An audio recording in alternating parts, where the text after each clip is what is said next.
રાંદેર ઝોનમાં કચરા વ્યવસ્થાપનના નામે ખુલ્લું કાયદાહીન રાજ, નાબાલિગ બાળકોના શોષણ સામે તંત્ર મૌન। રાંદેર ઝોનમાં ડોર ટુ ડોર કચરા સંકલન વ્યવસ્થા હવે વ્યવસ્થા નહીં પરંતુ વ્યવસ્થિત ગેરકાયદેસર ગોટાળો બની ગયો હોવાનો ગંભીર આક્ષેપ નાગરિકો દ્વારા કરવામાં આવી રહ્યો છે।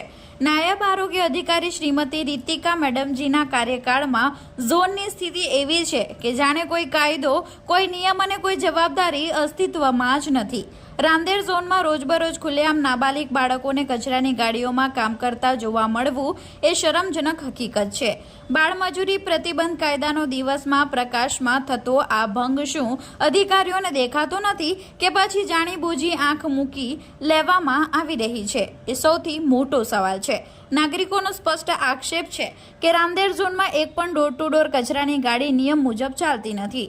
ગાડીઓમાં ન તો લાયસન્સ, ન તો સુરક્ષા સાધનો, ન તો મજૂર સ્ટાફ। કામગીરીની સ્થિતિ શૂન્ય સમાન છે। ફરિયાદ કરનાર નાગરિકોને જવાબ મળતો નથી, કાર્યવાહી તો દૂરની વાત। આ બધું ચાલી રહ્યું હોવા છતાં જવાબદાર અધિકારી દ્વારા એક પણ કડક કાર્યવાહી કેમ નથી કરવામાં આવી? શું કોન્ટ્રાક્ટરોને ખુલ્લી છૂટ આપવામાં આવી છે?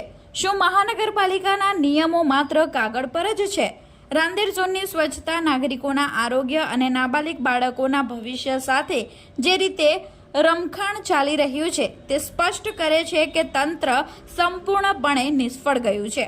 જો અધિકારીઓ પોતાનું કામ ન કરી શકે તો આવી જવાબદારી પર બેઠા રહેવાનો તેમને કોઈ નૈતિક અધિકાર નથી। અમે મહાનગરપાલિકાના કમિશનર શ્રી અને રાજ્ય સરકારને ચેતવણી રૂપે માંગ કરીએ છીએ કે સમગ્ર રાંદેર ઝોનની ડોર ટુ ડોર કચરા વ્યવસ્થાની તાત્કાલિક તપાસ કરાય। નાબાલિગોને કામમાં લગાડનાર સામે કાયદાની સૌથી કડક કાર્યવાહી થાય। જવાબદાર અધિકારીઓની ભૂમિકા તપાસી જવાબદારી નક્કી કરવામાં આવે। જો હવે પણ તંત્ર ઊંઘતું રહેશે તો નાગરિકો રસ્તા પર ઉતરવા મજબૂર બનશે અને ત્યારબાદ સર્જાતી સ્થિતિ માટે સંપૂર્ણ જવાબદારી મહાનગરપાલિકાની રહેશે।